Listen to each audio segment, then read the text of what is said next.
Hi guys, my name is Toneng. Welcome to my photonics home video. So in today's video, I want to talk about some things that feels almost quite magical.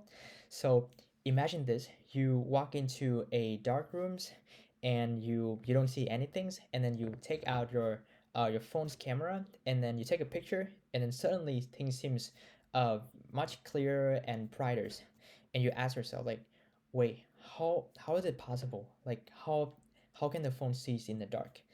Well, in this video, I'm trying to explain this. So here's the thing: your phone camera cannot actually sees in the dark. There should be always some light there. There must be some light there because otherwise the phone camera cannot capture anything. In fact, the camera is much more efficient in dealing with light than our human eyes, and that's why it's working better than our eyes in the dark situations. So here's how the process start. Is to start with the camera lens, which is a tiny piece of glass in the back of our camera. And this particular device, the camera lens, is normally used to uh, focus on collecting the light. And when we're dealing with a dark situation, the camera lens open its aperture as much as it can to collect more light. You can think of it like in dark situation, and you open the windows to allow for more sunlight to enter your homes.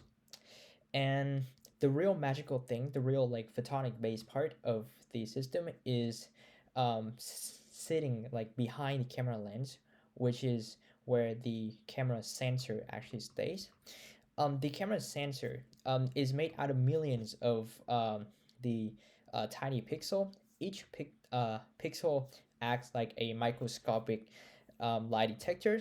So for each of this lie detector is gonna detect it's gonna receive the light particles and then turn those things into the electrical signals.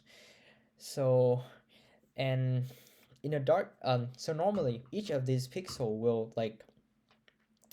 will receive a lot of light in a normal situation, but in a dark conditions each pixel will just only receive a very limited number of light particle. And this is when times becomes really important. So when you activate a night mode in our phone camera, it is just you know um, it is, instead of taking an instant image at that time, instead of capturing a single moment, it's just working longer for over a longer period of time, sometimes a couple of seconds, and it capture a lot of sequential like images, and then is use computation to combine those images together. So this is quite similar to like you leaving a bucket outside in the rain. So if you take it back after like 2 seconds, you're not gonna see a lot of waters there, right? But if you let it wait for like let's say 5 minutes and you take it inside and you check it, then you see that the light level has been raised. So it's like collecting more light over times.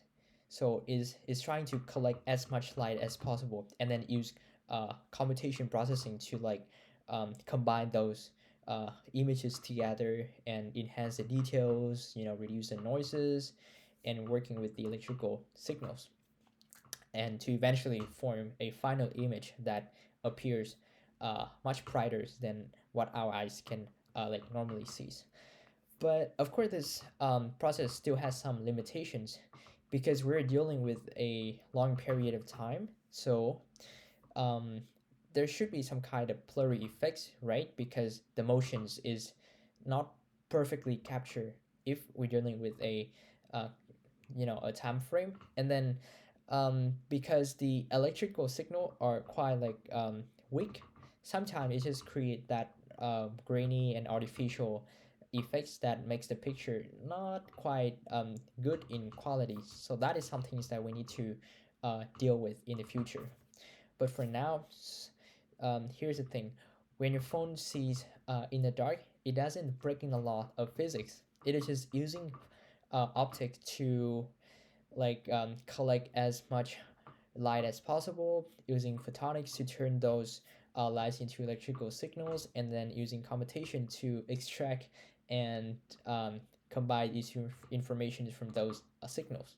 So, in other words, isn't just a magical thing, but instead it is very patient with light. And this is a one application of photonics in real world. So this is the end of my videos. Thank you guys for watching.